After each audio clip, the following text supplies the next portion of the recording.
burners, whatever you want to call it, and it had gone out, and I'd said to Lee, oh, the burner's gone out. And he said, not a problem. He said, I'll top it up. And he went and brought the liquid. He filled it up and it stayed out, and then maybe in a few seconds later there was a pop, and it literally blew the fluid onto my legs where I tried to dust it, and then it just blew the fluid completely over my body.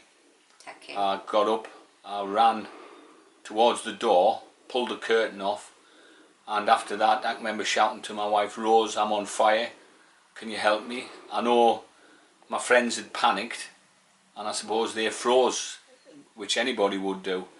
And after that was when my wife took over. I can't remember a great deal after that, apart from everybody being there and completely being on fire. This type of bioethanol burner is becoming increasingly popular, and it's readily available either over the counter or to buy online. I heard my husband screaming for me, Rose, I'm on fire, I'm burning, help me, help me. Tried to get him to get on the floor when he was in a state of shock, waving, trying to put the flames out. I somehow managed to get my hands behind his knees and pull, and he hit the floor with a thud. My immediate reaction was to go across his face because I could see he was on flames there. Smothered them out, in the meantime using the backs of my arms to put the flames out on his arms, and that was over the top of his chest, and grabbed the cushions to put out on his legs. With that I got up, took my cardi off, run it under tap, put it over his face, asked for towels to put over his legs, but I was still unaware that he was still burning underneath the calves, which were on the floor. The number of incidents that we've received are not high over the last 2 to 3 years, but the ones that we have dealt with have resulted in serious injuries and even a fatality. Painful. I've never had pain. When I arrived in the hospital, after nearly not getting there, because they had to stop and divert into another hospital because it had gone into my nasal passages and into my mouth. I eventually ended up in the burns unit at Queen's, where in A&E they said they're going to have to wash me. Well, I didn't realise what that meant, and my wife said to me, she said, well, it is going to hurt.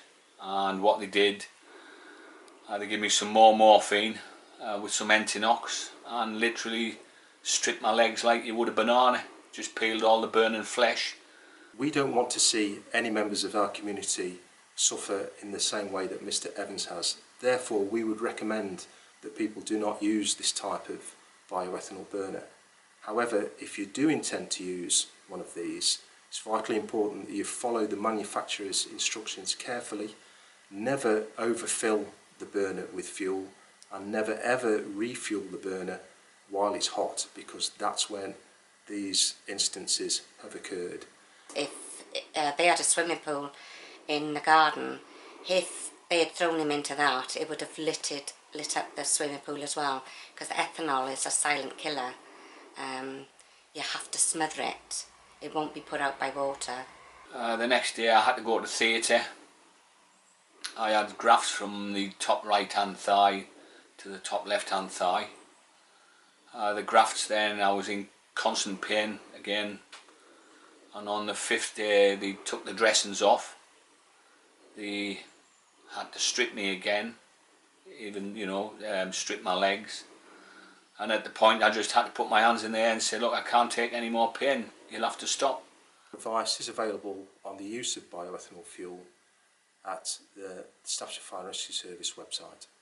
Initially going back to where the burns was all on the left hand side of my face and my ear, I could actually feel it in my nose and on my lips, and I can remember laying across my face and smothering the flames out.